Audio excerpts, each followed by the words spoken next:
Assalamualaikum warahmatullahi wabarakatuh. Selamat pagi, Pak Riko dan teman-teman semua. Kami akan mempresentasikan chapter 25 yang berjudul Exotic Options. Sebelumnya, kami ingin memperkenalkan diri terlebih dahulu. Saya Syafika Salsabila, lalu ada Diah Ayu Wulandari, dan Neneng Syifa Ardita. Pembahasan yang pertama yaitu Exotic Options. Exotic Options adalah kategori kontrak opsi yang berbeda dari opsi tradisional dalam struktur pembayaran, tanggal kadaluarsa, dan harga strike.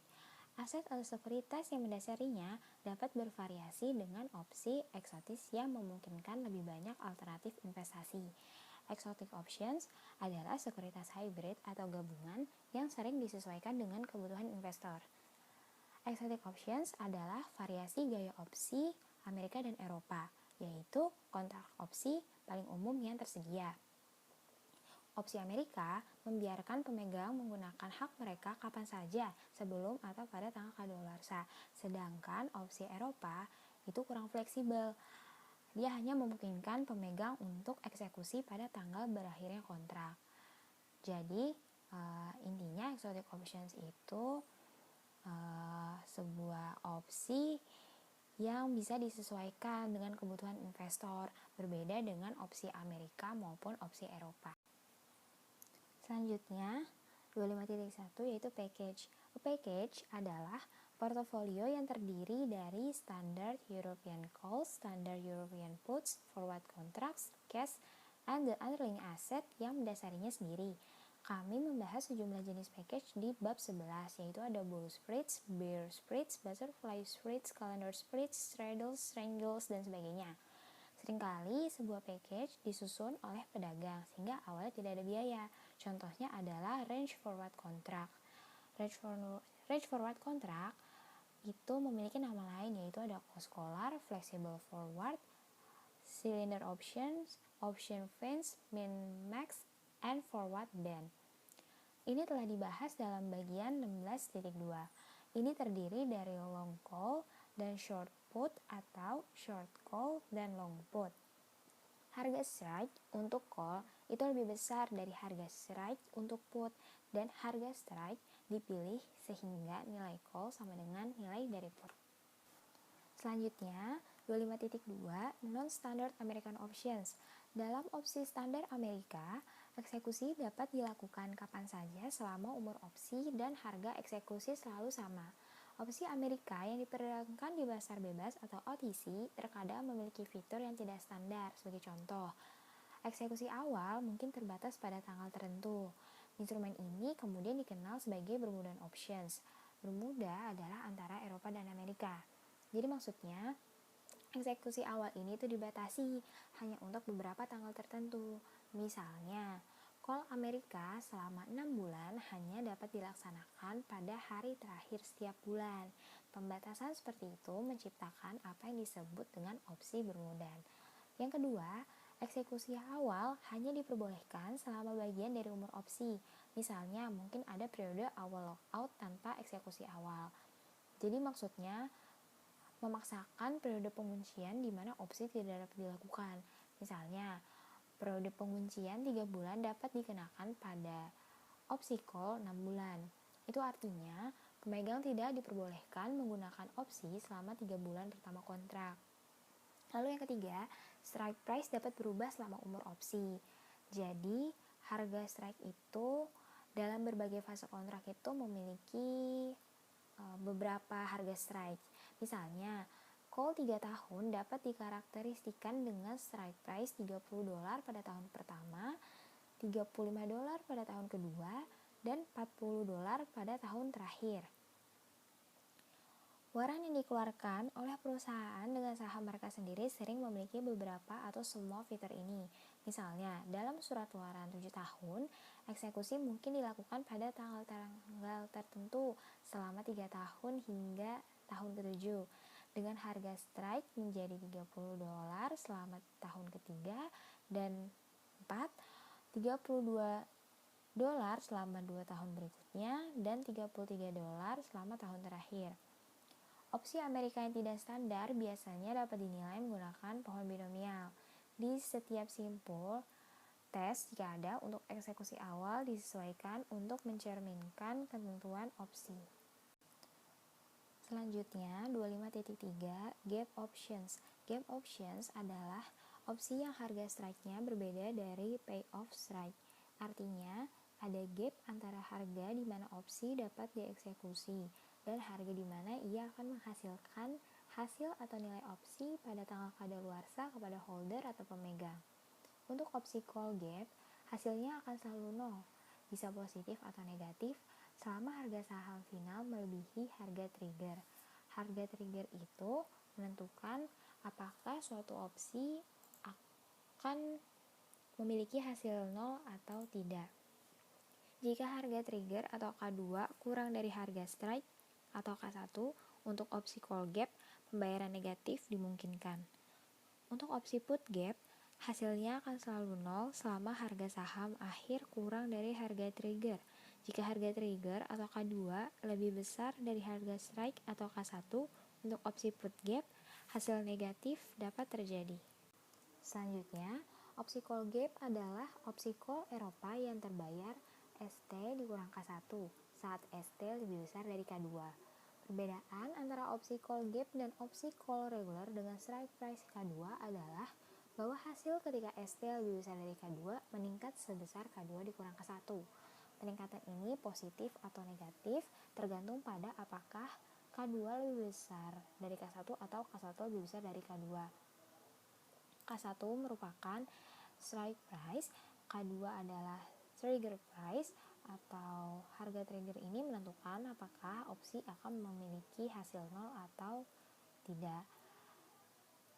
S0 adalah the asset price is at time 0. S1 the asset price is at time waktu 1. ST adalah harga saham pada saat jatuh tempo. Opsi call gap dapat dinilai dengan sedikit modifikasi pada formula Black-Scholes-Merton. Dengan notasi biasa kami menilainya sebagai berikut. Di 25.1 ada rumus opsi call gap yaitu S0 dikali E pangkat min Q kali T dikali N D1 dikurang K1 dikali E pangkat min R kali T kali ND2, di mana nilai D1-nya dirumuskan yaitu ln dikali S0 dibagi K2 ditambah R dikurang Q tambah standar deviasi kuadrat dibagi 2 dikali T per standar deviasi dikali akar T. Untuk nilai D2 sama dengan hasil D1 dikurang standar deviasi dikali akar T. Harga dalam formula ini lebih besar dari harga yang diberikan oleh formula Black-Scholes-Merton untuk opsi call reguler dengan strike price K2 oleh dalam kurung K2 kurang K1 dikali E pangkat min R kali T kali N D2. Untuk memahami perbedaan ini, perhatikan bahwa probabilitas opsi akan dieksekusi adalah ND2 dan ketika dieksekusi, hasil kepada pemegang opsi gap lebih besar daripada bagi pemegang opsi reguler oleh K2 dikurang K1. Untuk opsi put gap, hasilnya adalah K1 dikurang ST saat ST lebih kecil dari K2. Nilai opsi put gap-nya rumusnya sebagai berikut. K1 dikali E pangkat min R kali T kali N min D2 dikurang S0 dikali E pangkat min Q kali T kali N min D1, di mana D1 dan D2 didefinisikan sebagai persamaan 25.1. Selanjutnya ada contoh 25.1. Aset saat ini bernilai $500.000. Selama tahun depan diharapkan memiliki volatilitas 20%, tingkat bebas risiko adalah 5% dan tidak ada pendapatan yang diharapkan. Misalkan, perusahaan asuransi setuju untuk membeli aset tersebut seharga $400.000 jika nilainya telah turun di bawah $400.000 pada akhir 1 tahun. Pembayaran akan menjadi $400.000 dikurang ST setiap kali nilai aset kurang dari $400.000. Perusahaan asuransi telah memberikan opsi put reguler di mana pemegang polis memiliki hak untuk menjual aset kepada perusahaan asuransi sebesar $400.000 dalam 1 tahun. Ini dapat dinilai menggunakan persamaan 14.21 dengan rumus opsi put reguler sama dengan K dikali E pangkat min R kali T kali N min D2 dikurang S0 dikali N min D1. Pertama, kita akan mencari nilai D1 dan nilai D2. Rumusnya ada di tampilan PPT. Jadi, kita masukkan angka-angka yang diketahui yaitu S0-nya 500.000, K-nya 400.000, R-nya 0,05, standar deviasinya adalah 0,2, dan T-nya sama dengan 1. Pertama kita masukin ke rumus D1. D1 sama dengan ln dalam kurung 500.000 atau S0-nya dibagi K-nya 400.000 ditambah dalam kurung 0,05 ditambah 0,2 kuadrat dibagi 2 dikali 1 per 0,2 dikali akar 1 sama dengan ln 1,25 ditambah 0,05 ditambah 0,02 dikali 1 per 0,2 sama dengan 0,2231435513 ditambah 0,07 dibagi 0,2 hasilnya 1,4657. Lalu nilai D2 nya rumusnya D1 dikurang standar deviasi dikali akar T. Nilai D1 nya sama dengan 1,4657 dikurang 0,2 dikali akar 1 sama dengan 1,2657. Setelah kita mencari nilai D1 dan D2, kita akan mencari nilai N-D1 dan nilai N-D2. D1 sama dengan N-D1 menjadi min 1,4657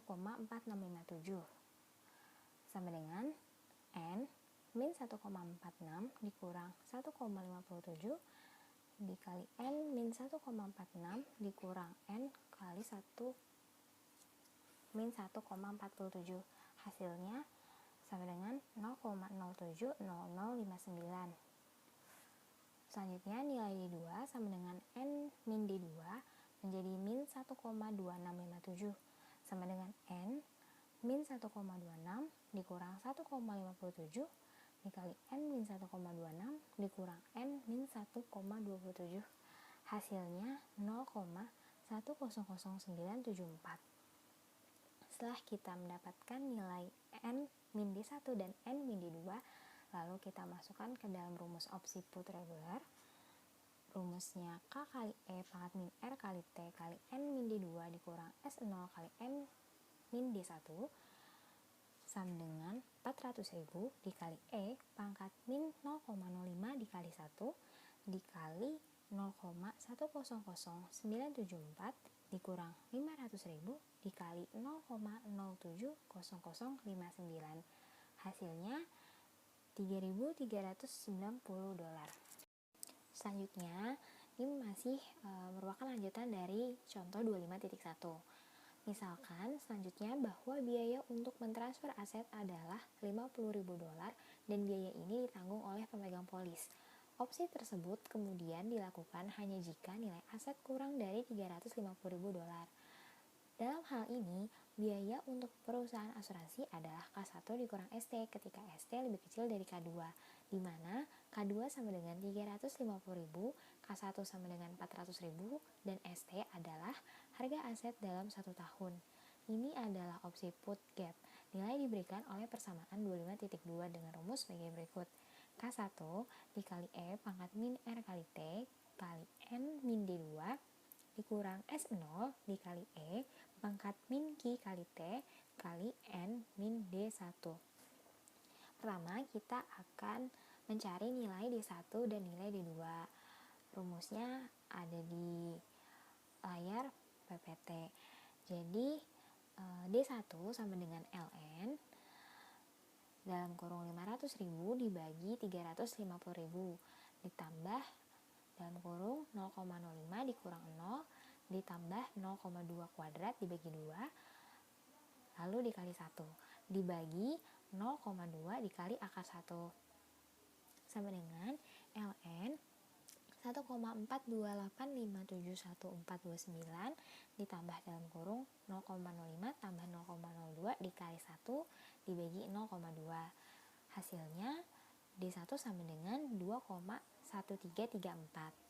Lalu nilai D2 itu rumusnya D1 sama dengan D1 dikurang standar deviasi dikali akar T, yaitu 2,1334 dikurang 0,2 kali akar 1 hasilnya 1,9334. Selanjutnya kita akan mencari nilai N-D1 dan nilai N-D2. D1 sama dengan N-D1 menjadi min 2,1334 sama dengan N-2,13 dikurang 2,34 dikali N-2,13 dikurang N-2,14 hasilnya 0,0157. Untuk nilai D2 nya sama dengan N-D2 menjadi min 1,9334 sama dengan N-1,93 dikurang 1,34 dikali N-1,93 dikurang N-1,94 hasilnya 0,0260. Setelah mendapatkan nilai N-1 dan nilai N-2 lalu kita akan masukkan ke dalam rumus opsi put gap, yaitu 400.000 dikali E pangkat min 0,05 dikali 1 dikali 0,0260 dikurang 500.000 dikali E pangkat min 0 dikali 1 dikali 0,0157. Hasilnya adalah $2.043.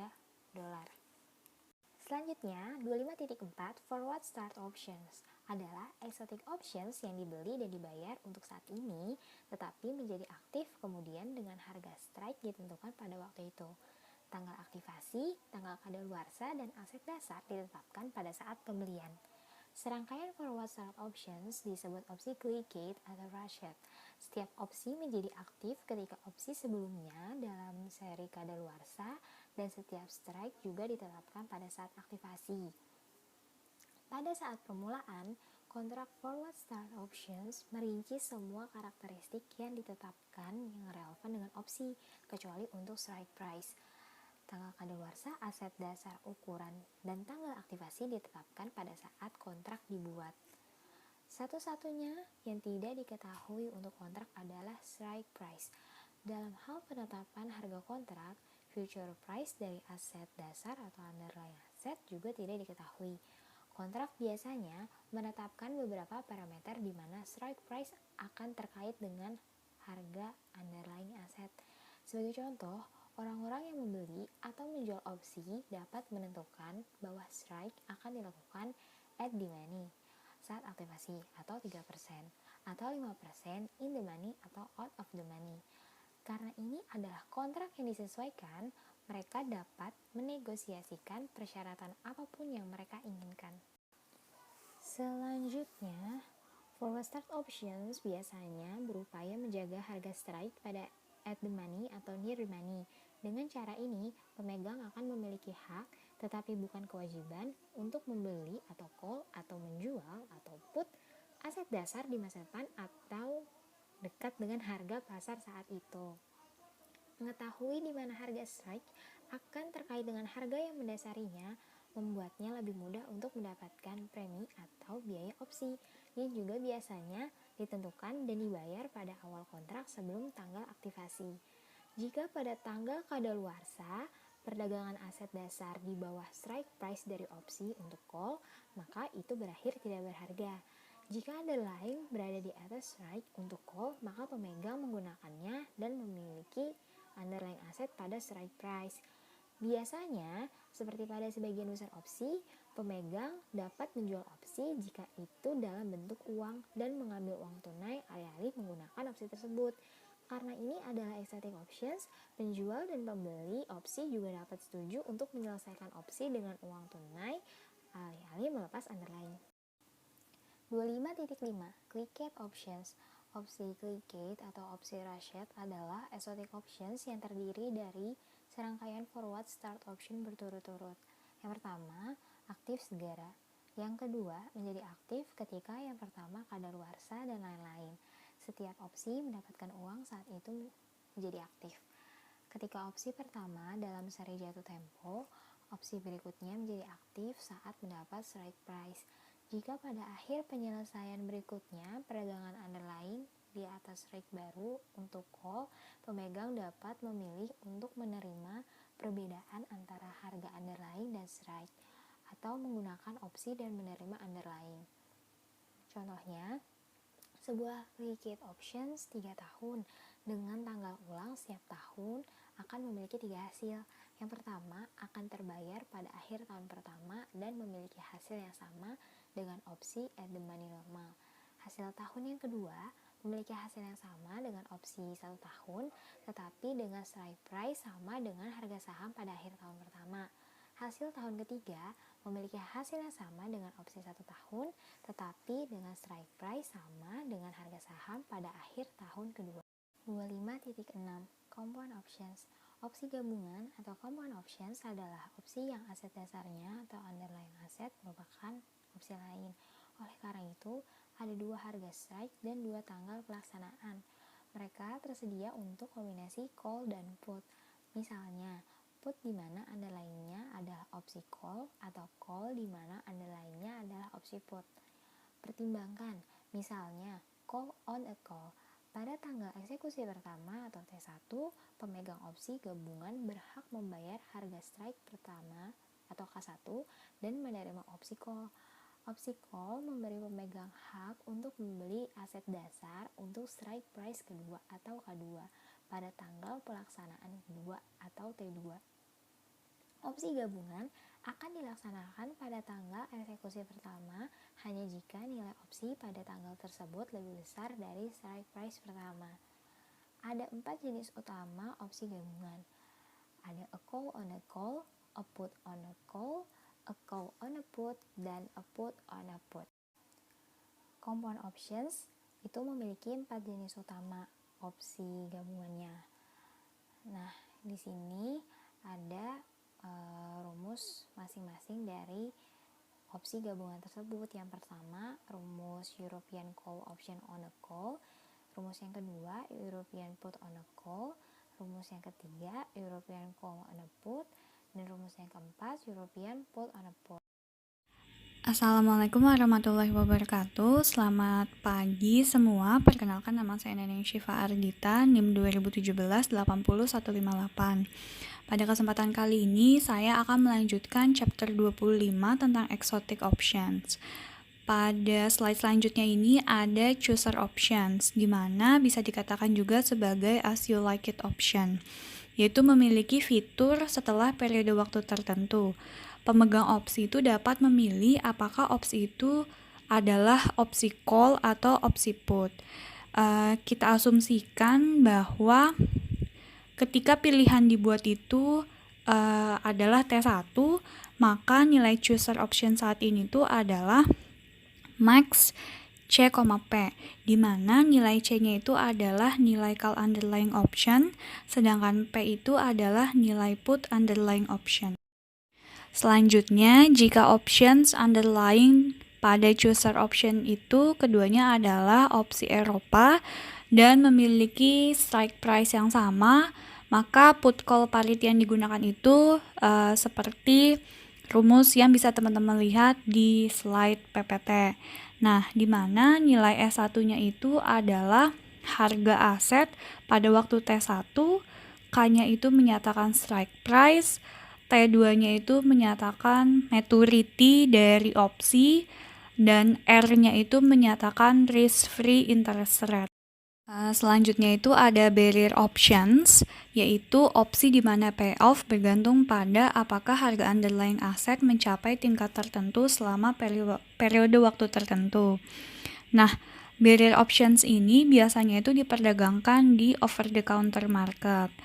Dan mereka itu biasanya lebih menarik bagi para pembeli karena harganya itu lebih murah dari corresponding regular options. Terus barrier options ini ada dua macam tipenya, ada knockout option sama knock-in options. Kalau knockout options itu tidak ada lagi ketika harga underlying aset itu mencapai barrier tertentu. Sedangkan knock-in options itu muncul hanya ketika harga aset pokoknya itu mencapai barrier tertentu. Jadi untuk knockout option itu jenisnya itu ada down and out call, yaitu call option reguler yang tidak ada lagi jika harga aset mencapai barrier level. Lambangnya itu adalah H. Nah, barrier level itu nilainya itu adalah di bawah harga aset awal. Untuk knock-in options, jenisnya itu ada down and in call, yaitu call option reguler yang muncul hanya jika harga aset itu mencapai barrier level tertentu. Untuk down and in call option pada saat tahun 0 jika barrier level atau hanya kurang dari atau sama dengan strike price K, rumusnya itu teman-teman bisa lihat di slide. Selanjutnya itu karena nilai dari regular call itu sama dengan down and out call ditambah down and in call, maka nilai dari down and out call-nya itu adalah CDO dikurang C dikurang CDI, di mana CDI-nya itu melambangkan down and in call, sedangkan CDO-nya itu melambangkan down and out call. Dan jika nilai H-nya atau barrier level-nya itu lebih besar sama dengan K, maka rumusnya itu teman-teman bisa lihat di slide yang di bawahnya seperti itu. Berikut cara mencari X1 dan Y1-nya. Selanjutnya dari tipe barrier options itu ada up and out call, yaitu regular call option yang tidak ada lagi jika harga aset mencapai barrier level H yang lebih tinggi dari harga aset saat ini. Yang kedua itu ada up and in call, yaitu regular call option yang muncul hanya jika barrier level itu tercapai. Selanjutnya, jika barrier level atau hanya itu kurang dari atau sama dengan K atau strike price, maka nilai up and out call yang dilambangkan dengan CUO itu adalah 0, dan nilai dari up and in call yang dilambangkan dengan CUI itu adalah C. Dan jika barrier level atau hanya itu lebih besar daripada strike price K, maka rumus CUI-nya itu seperti yang ada di slide, dan rumus CUO-nya itu adalah sama dengan C dikurang CUI. Untuk tipe barrier option selanjutnya itu adalah put barrier options, di mana pengertian dari put barrier option itu sama dengan call barrier options. Nah, di slide ini ada yang pertama itu ada up and out put, yaitu opsi put yang tidak ada lagi ketika barrier H yang lebih besar dari harga aset saat ini tercapai. Yang kedua itu ada up and in put, yaitu put yang muncul hanya jika barrier tercapai.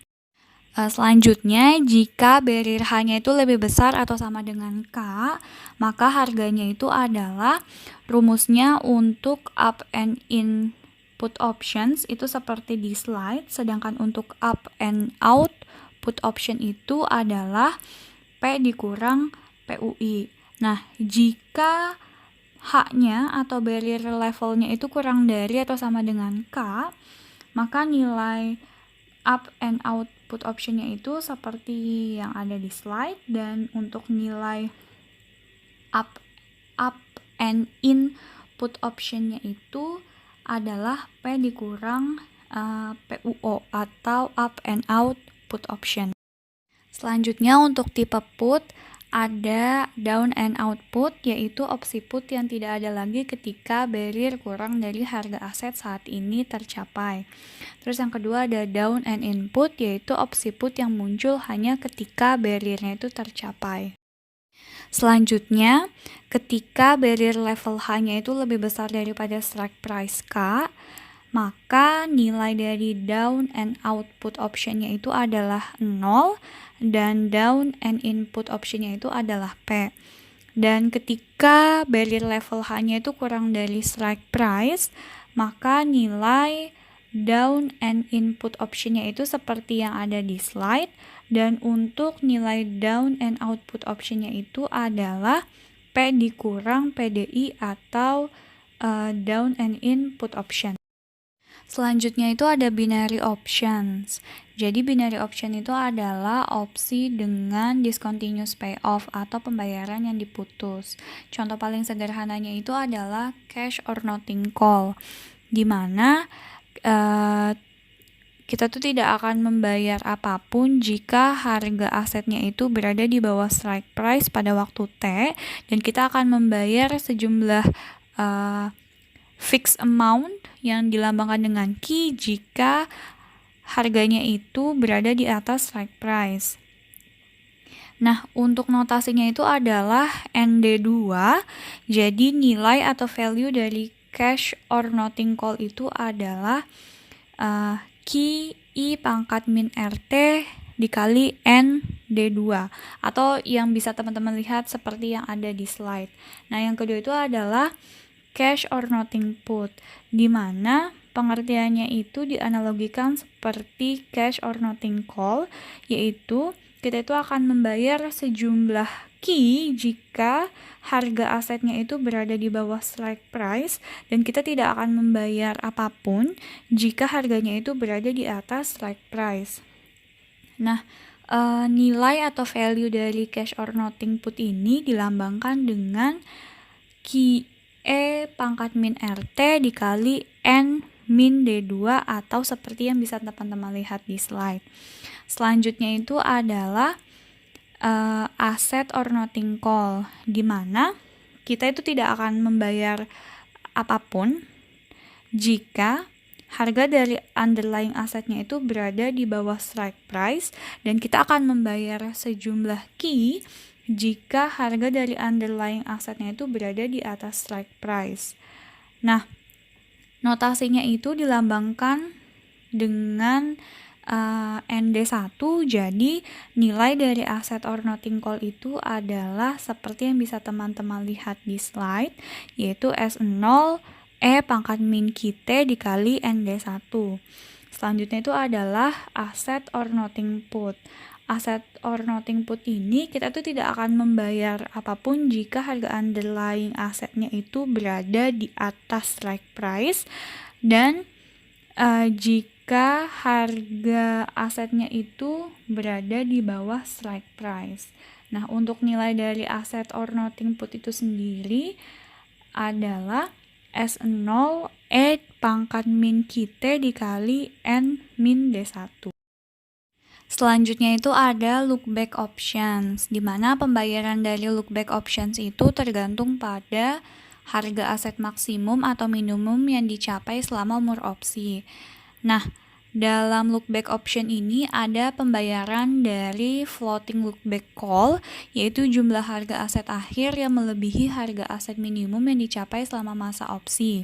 Yang kedua itu ada pembayaran dari floating look back put, yaitu jumlah di mana harga aset maksimum yang dicapai selama umur opsi melebihi harga aset akhir.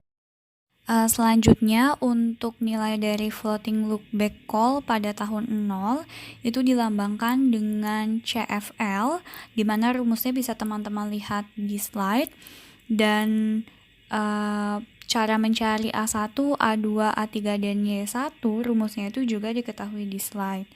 Nah, untuk S-min-nya sendiri itu adalah harga aset minimum yang dicapai hingga saat ini.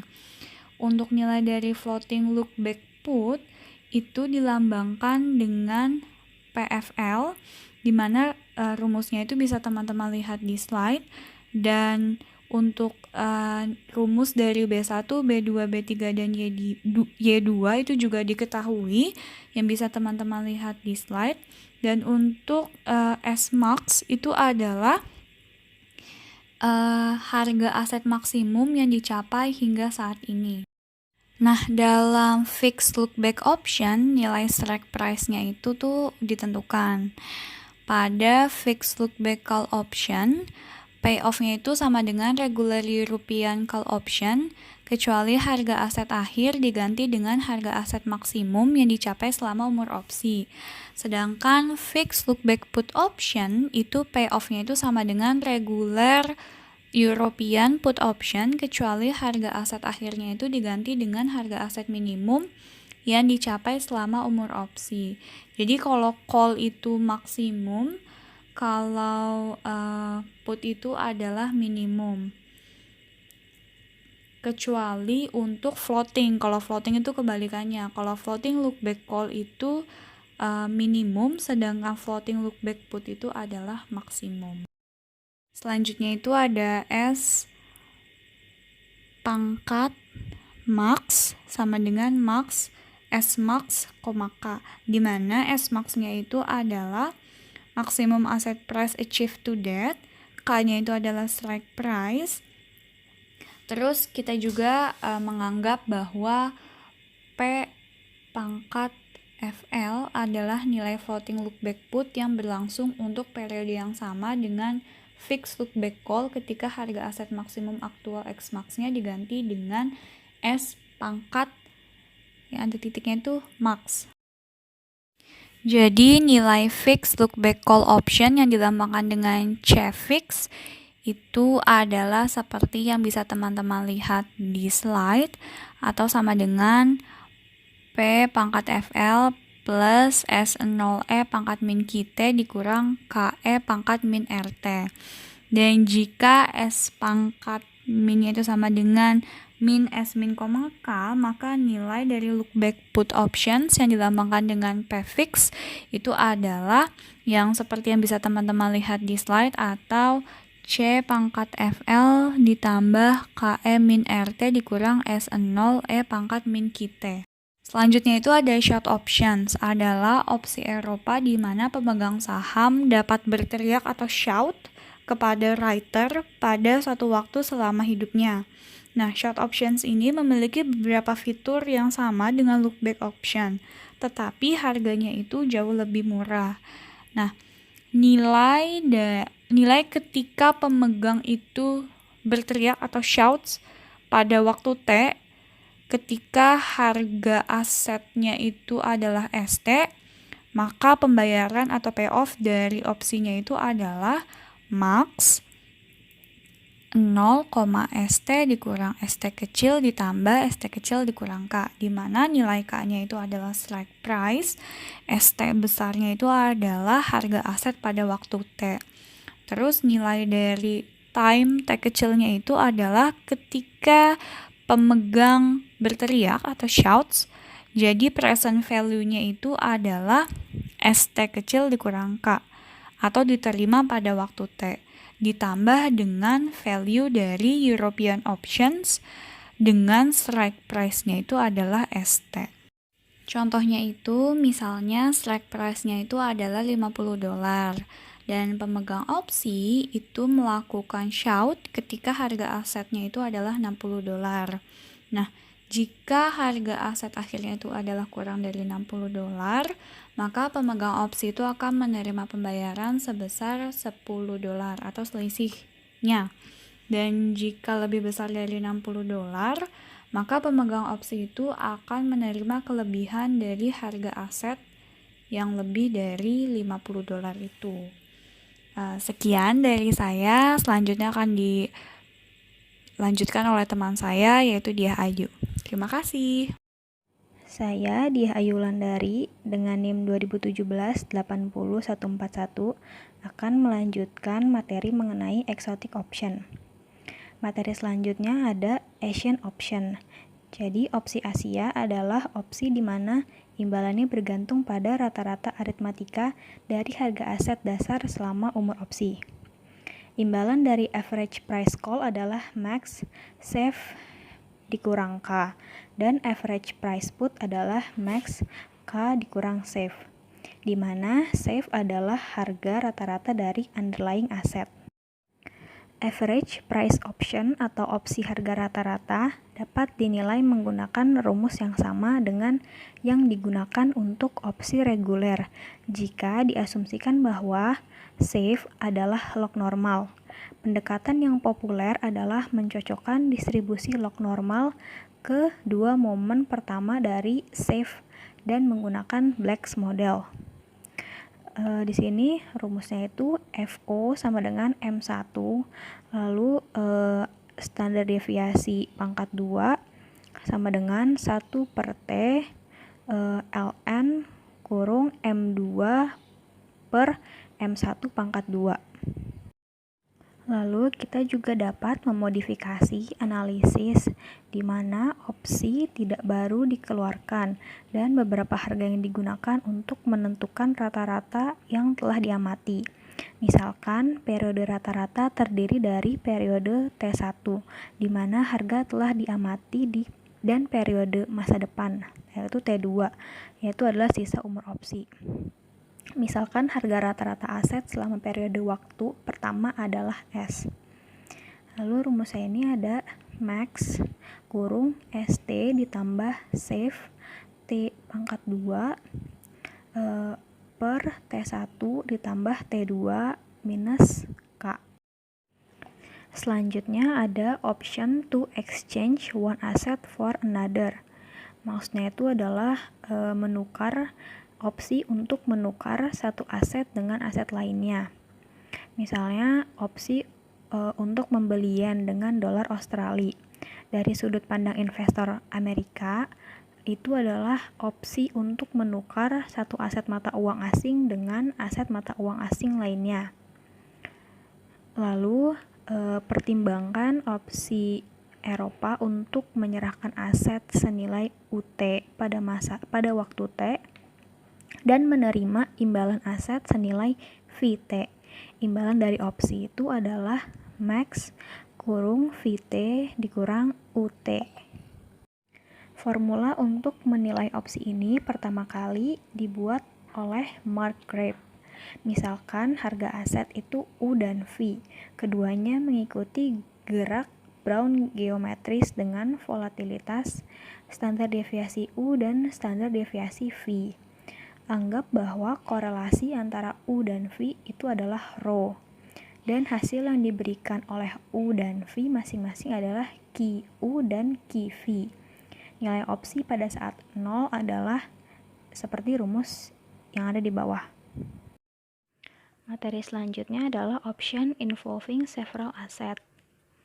Opsi yang melibatkan dua atau lebih aset yang beresiko itu disebut juga sebagai rainbow option. Opsi yang paling populer yang melibatkan beberapa aset ini adalah Europe Basket Option.